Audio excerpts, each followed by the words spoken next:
जय जगन्नाथ सांग मैंने केमी अच्छा आपण मैंने समस्ते आशा करुच्ची समस्ते भलरे थे। तो आज आम शुक्रवार स्पेशल मटन आसची तो चलते आमर मटन करवा।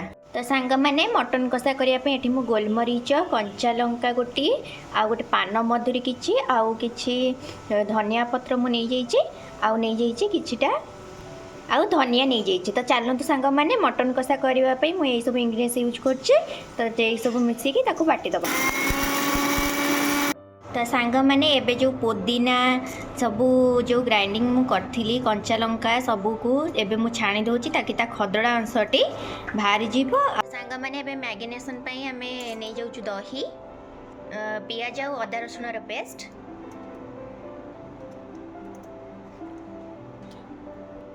तो एबे हम सेतिरे कस्तूरी मेथी गुंड मीट मसला और स्वाद अनुसार लूण पके दबा। तो पानी को पके दबा। तो सांग मैंने एबे आमे ताको मैरिनेशन पई आधा घंटा पई गोली की रखी दबा।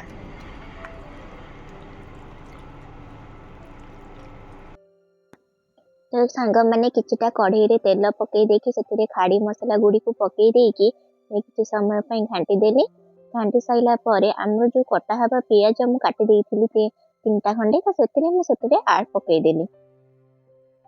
कटा पियाज गुडी को पकईकी सेतिरे किछि समय पई घांटीली पियाज जरिबा पर्यंत।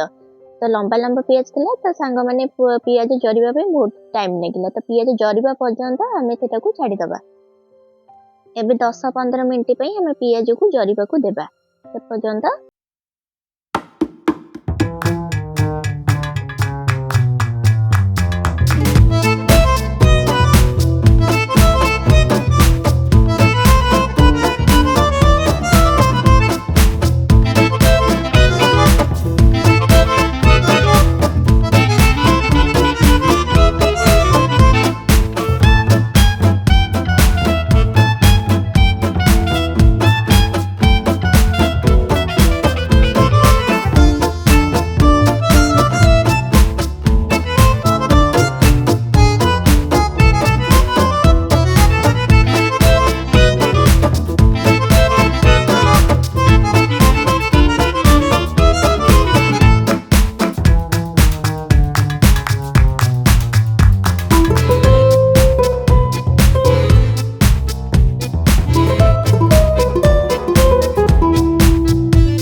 परिवार रेस्टोरेंट स्टाइल रे। तो मते निश्चित कमेंट बॉक्स रे आपण माने जणेबा को बिल्कुल भी भूलिबेनी।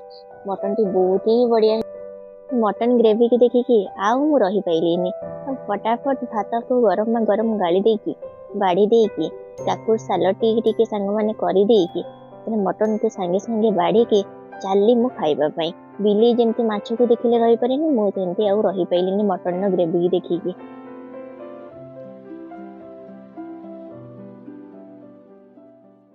तो सांग मैंने मते कमेंट बॉक्स में निश्चित जने समस्ते खाइले और समस्त कहते बहुत ही टेस्टी होची मटन टी। तो मते निश्चित कमेंट बॉक्स जानबा। चैनल को सब्सक्राइब करने को बिल्कुल भी भूलिबेनी। मो चैनल को पूजा सूद ब्लॉग्स को आज ब्लॉग्स टी केमिति लागिला मते कमेंट बॉक्स में निश्चित जणेबे। तो सांग माने रहिली जय जगन्नाथ। पूजा सूद ब्लॉग्स को लाइक सब्सक्राइब शेयर करने को